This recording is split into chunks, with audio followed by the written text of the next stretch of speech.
Bem-vindos ao Retail Lab Podcast, o espaço onde vamos explorar tendências, inovações e experiências que moldam o futuro do retalho. O meu nome é Hélder Barbosa Ferreira e hoje estaremos com a Sónia Santiago Felgueiras. Hoje vamos falar sobre um tema fascinante, como é que o storytelling está a moldar ou pode moldar no futuro ainda mais o retail, o retalho. E tenho comigo hoje uma estimada amiga, se me permite colocar as coisas desta forma, a Sónia Santiago Felgueiras, que é diretora de marketing do Grupo Valor do Tempo, uma marca que merece ser partilhada, que merece ser reconhecida pelo seu contributo que tem feito em prol de um marketing, de um retalho de futuro. Posto isto, a Sónia tem de facto uma vasta experiência na construção de marcas de retalho e de retalho experiencial.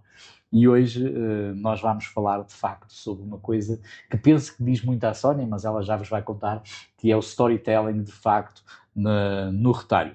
E nesse sentido a minha primeira pergunta vai claramente primeiro dar as boas-vindas, antes disso à pergunta, dar as boas-vindas à nossa convidada. É um gosto enorme poder, portanto, disponibilizar aos nossos ouvintes, portanto, o seu conhecimento. O storytelling, de facto, tornou-se uma ferramenta essencial no retalho e o Grupo Valor do Tempo tem incorporado essa abordagem de uma forma muito específica, muito única e muito especial. Quer comentar-nos sobre isso? Sim, antes de mais, Hélder, muito obrigada pelo convite. Tenho mesmo muito prazer em estar aqui contigo e termos esta conversa, mais do que qualquer outra coisa, é uma conversa sobre o retalho. Posso dizer-te que no Grupo Valor do Tempo nós temos um mestre muito importante que nos ajuda a aprimorar aquilo que nós fazemos como experiência do cliente. E esse mestre é quem? É o cliente. O cliente é que nos ajuda e nos ensina aquilo que ele realmente valoriza. Portanto, aquilo que nós fazemos é estar muito atentos, perceber onde é que estão as oportunidades e depois agarrar essas oportunidades e com coragem fazer diferente daquilo que toda a gente faz, ousarmos fazer diferente, não ter medo de fazer diferente e depois, obviamente, com teste, tentativa, erro, acabamos por ter um conjunto de características na nossa atuação e na nossa abordagem ao retalho que funcionam e que trazem para cima da mesa o storytelling, as emoções e a experiência de cliente. E é sobre isso que nós trabalhamos verdadeiramente e que nos dá imenso gozo fazer. A verdade é que quando nós olhamos para o retalho, olhamos para as vossas marcas e para o conjunto de marcas que a Sónia representa, nós verificamos de facto que há muitas marcas ainda a vender produtos, apenas produtos. E no vosso caso vai muito além disso. Portanto, não estão apenas a vender produtos, estão a vender mais do que isso. Quero-me fazer um comentário muito breve. Na verdade, eu acho que qualquer marca pode vender muito mais do que um produto. Aliás, qualquer marca deve vender muito mais do que um produto, desde que acrescente valor àquilo que está a oferecer ao cliente. E é isso que nós fazemos. Nós não vendemos simplesmente conservas, não vendemos simplesmente pastéis de bacalhau ou filigrana. Nós vendemos uma experiência de consumo, criando as condições para que o cliente, quando entra nas nossas lojas, se sinta absorvido por uma atmosfera de emoções em que brincamos com os sentidos, trazemos história para a discussão com o cliente, para a nossa interação com o cliente e que ele acaba por valorizar essa forma, essa abordagem que nós temos com ele. E quanto mais valoriza essa abordagem, menos, obviamente, o fator preço é determinante para a transação. Muito bem, quer partilhar algum exemplo do conjunto de marcas que tem, que de facto aponte para esse cenário envolvente, para esse ambiente imersivo que se proporciona aos clientes? Sim, nós temos uma das marcas que é flagrante esse exemplo, é a Joalharia do Carmo. A Joalharia do Carmo é uma marca centenária, aqui na Rua do Carmo, na Baixa de Lisboa, no Chiado, e que era uma joalharia como todas as outras em Portugal, à porta fechada, quer entrar tem que tocar a campainha, depois há ali um ambiente interior um bocadinho intimidante, não é? Estamos a falar de joias e pedras preciosas, ouro, e portanto tem que haver ali algum cuidado. Mas nós sabíamos pela nossa experiência noutros setores que o cliente tem que se sentir confortável qualquer que seja o ambiente em que ele vai entrar. E para se sentir confortável ele precisa de se sentir bem acolhido e bem recebido, não pode ter medo de entrar numa loja, não pode ficar intimidado.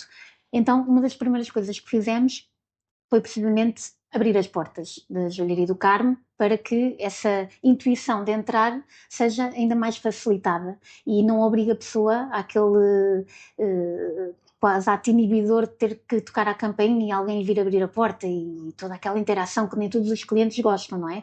Porque há clientes mais desinibidos e há clientes muito mais tímidos que não gostam de ter essa interação. Então, na Joalharia do Carmo, aquilo que fizemos foi, desde logo, criar em loja as condições para que eles se sentissem bem acolhidos. E depois pegámos num produto super tradicional, como a filigrana, trazermos a história dos artesãos para contar aos nossos clientes. Portanto, obviamente, isso obrigou-nos a um trabalho, nos deu imenso prazer também, de conhecer as histórias dos artesãos, de conhecer o processo de fabrico da filigrana, que é muito minucioso, mas muito, muito rico. E conseguimos com isto contar uma história real ao cliente, que tem sempre gosto por saber quem é que fez a peça, quantas horas demorou, quantos metros de fio leva cada peça, enfim, são curiosidades que os clientes gostam de saber e, tendo percebido isso, fomos à procura dessa informação para que, quando recebemos clientes, consigamos contar uma história. O que é que nós fizemos para transformar um produto aparentemente banal, como uma sardinha, se quiser, num produto de luxo e de maior valor acrescentado? Fomos à procura da certificação.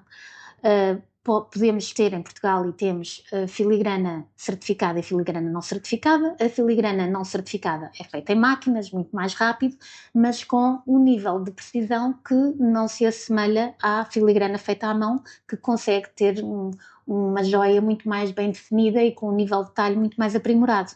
E então decidimos concentrar no nicho de mercado, que é a filigrana certificada, e só vendemos exclusivamente filigrana certificada, e reposicionámos a filigrana, que até então era olhada como uma joia para mulheres mais velhas, do campo, etc., reposicionar a marca Joalharia do Carmo, através da filigrana, como uma marca para mulheres jovens, desinibidas, com outro carisma, e está a correr muito bem. Em 4 anos temos 7 lojas da Joalharia do Carmo, vendendo apenas e exclusivamente filigrana certificada. Muito bem, muitos parabéns. E de alguma forma isso está refletido na estratégia do ponto de venda, não é? Portanto, ou seja, quando refere que a marca se dirige a um público mais novo, não é? Portanto, o facto de ter as portas abertas permite exatamente isso, permite que esse público possa entrar nesse mundo, não é? Portanto, e possa saber mais de facto sobre a marca e possa ser cliente. Muito interessante. Outro caso que nós vemos muitas vezes nas redes sociais, positivamente, portanto, é de facto Portuguese Sardinha, ou em português a Casa Portuguesa, o Mundo Fantástico da Sardinha Portuguesa. E não deixa de ser engraçado o facto de ter um circo e uma cadeira, talvez a cadeira mais fotografada do país, não é? Portanto, que não deixa de ser, de facto, mais uma vez, um espaço envolvente, interessante, e a estratégia partir daí, partir do ponto de venda. Quero comentar uma vez mais esta ideia de storytelling, que essa loja também emana e que, de facto, é um sucesso a nível nacional. Uhum. Então, tal como a filigrana, Portuguese Sardina, ou Mundo Fantástico da Sardinha Portuguesa, a estratégia ou a abordagem, se quisermos, acaba por ser a mesma, que é olhar para o cliente, perceber as emoções e como é que podemos dar-lhe um momento diferente e tirá-lo da rotina do dia-a-dia ou da sua realidade e imergi-lo numa fantasia. No Mundo Fantástico, aquilo que fizemos foi encontrar um paralelismo com a sardinha, e esse paralelismo encontramos com o circo, que, tal como a sardinha, é nobre e popular, portanto, casavam muito bem os dois conceitos, e criámos um espaço, um ambiente de loja com elementos circenses, com elementos em movimento, com música, com luzes quentinhas, ou seja, no total criámos um ambiente muito confortável, muito fantasioso também, para elevar a história da sardinha, também criando as condições que nos permitam contar a história da sardinha em Portugal e porque é que nós portugueses tanto gostamos de sardinha e porque é que não haveremos de valorizar mais a nossa sardinha. O cadeirão é de facto muito fotografado, criámos na loja alguns pontos estratégicos onde sabemos que as pessoas gostam de fotografar. Na verdade, as nossas lojas são muito instagramáveis e há sempre vídeos e fotos das nossas lojas nas redes sociais. Obviamente que aquilo que acontece em loja tem que ser prolongado depois da experiência física em loja, ou seja, alguém que faça um vídeo tem a simpatia de fazer um vídeo ou uma publicação nas redes sociais sobre as nossas lojas, nós temos uma equipa ativamente a responder, a interagir, republicamos as histórias que os clientes fazem, em alguns casos fazemos publicações de vídeos de clientes também. Portanto, essa interação e essa proximidade que nós cultivamos em loja, queremos mantê-la depois para lá da experiência física, não é? No online. Ou seja, a história começa no ponto de venda, não é? E prolonga-se para o digital, para o híbrido, não é? E isso, de facto, tem trazido coisas positivas. Sim, isto é um namoro constante, não é? Que não se esgota na ida do cliente à loja e saindo da porta acabou a relação. Não, é um namoro constante e pode ser e deve ser um namoro constante, e nós gostamos de cultivar isso porque toda esta relação é muito verdadeira. Portanto, as pessoas que estão em loja sabem contar a história da marca, sabem a história da sardinha, as formas como produzimos as nossas conservas, que só levam azeite, e as senhoras em fábrica que trabalham o peixe à mão. Portanto, toda essa narrativa é muito importante contar em loja, mas depois, quando a pessoa sai, não tem que se esquecer de nós nem nós delas, não é? Então continuamos essa relação muito para lá daquela experiência, seja nas redes sociais, seja através da nossa loja online. Porque muitas vezes, mesmo quando as pessoas vão a uma loja e não compram, e está tudo bem, está tudo certo com isso, porque se forem bem acolhidas, vão acabar por passar a mensagem a alguém, e isso ajuda-nos na reputação da marca. Tem que ser verdadeiro, obviamente, não é? Essa forma de estar com as pessoas, e isso acaba por nos trazer consequências mais cedo ou mais tarde com outras pessoas que vêm por indicação, porque foram recomendadas, porque viram alguma publicação elogiosa. Portanto, cultivar essa relação permanentemente é muito importante para nós. Isso é muito interessante, essa perspectiva, de facto, do cliente não comprar necessariamente naquele momento, mas depois poder narrar a história, contar a história, e de alguma forma são os embaixadores da marca, portanto. E esta é uma forma, diria, pouco dispendiosa, que a marca também encontrou, investindo no ponto de venda, contando a história, para que depois tenha efetivamente muitos embaixadores dedicados. Não só é pouco dispendiosa, como é muito mais credível, porque essas pessoas, como não estão a ser remuneradas para falar sobre nós, tudo o que elas disserem é espontâneo e é tido como verdadeiro, e é verdadeiro, não é? Portanto, são os testemunhos mais reais que nós, enquanto consumidores, queremos ter de qualquer marca, não é? Outros fatores que referiu, e parece muito pertinente essa abordagem, a questão dos colaboradores, que são os atores no ponto de venda, se me permite fazer esta comparação, utilizar esta metáfora. Tratam os vossos colaboradores como atores desta própria narrativa? Aquilo que nós fazemos é envolver as pessoas de tal forma e dar-lhes ferramentas tão poderosas que eles se sintam muito à vontade, desde logo que se sintam muito envolvidos com a marca, e depois que se sintam muito à vontade para desempenhar o seu papel. Nós temos uma academia de formação, a que chamamos Fábrica de Sonhos, porque é isso que produzimos lá, são sonhos. E nessa academia de formação há uma formação muito intensiva para as nossas pessoas, para que elas fiquem completamente à vontade para falar sobre a marca, sobre o processo de produção, sobre os produtos que vende em cada loja, mas também para falar sobre outras marcas do grupo, porque muitas vezes podemos aproveitar sinergias. Um cliente que vá ao Mundo Fantástico da Sardinha Portuguesa e pede uma recomendação para almoçar, qualquer um dos nossos colaboradores pode muito bem recomendar o Museu da Cerveja, no Terreiro do Paço, ou a Brasileira do Chiado, ou qualquer outra das nossas lojas, de uma forma espontânea, mas que, se ele já tiver construído uma relação de confiança com o cliente, obviamente que aquela recomendação será tida como... será bem recebida pelos clientes, não é? Portanto, ter as nossas pessoas felizes, bem formadas, bem calçadas de informação, vai fazê-las ficar muito mais à vontade para defender a sua marca. Muito bem. E será o storytelling uma forma também de fidelização? Nós podemos pensar em programas de CRM, programas de software informáticos, para alimentar a fidelização e conhecer os clientes em pormenor, mas de que forma é que este storytelling, esta narrativa, esta envolvência que acabou de me referir, também contribui para a lealdade, para a fidelidade dos clientes à marca? O storytelling ajuda-nos a encantar o cliente, não é? Uma vez encantado, ele estará mais predisposto a ouvir-nos e a levar de nós informação que ele gosta de saber. E a querer repetir a experiência. Vou voltar. A experiência repete-se ou há sempre alguma inovação a surgir nesta forma também de contar histórias? Na verdade, contar uma história também não se esgota, não é? É sempre possível irmos mais além.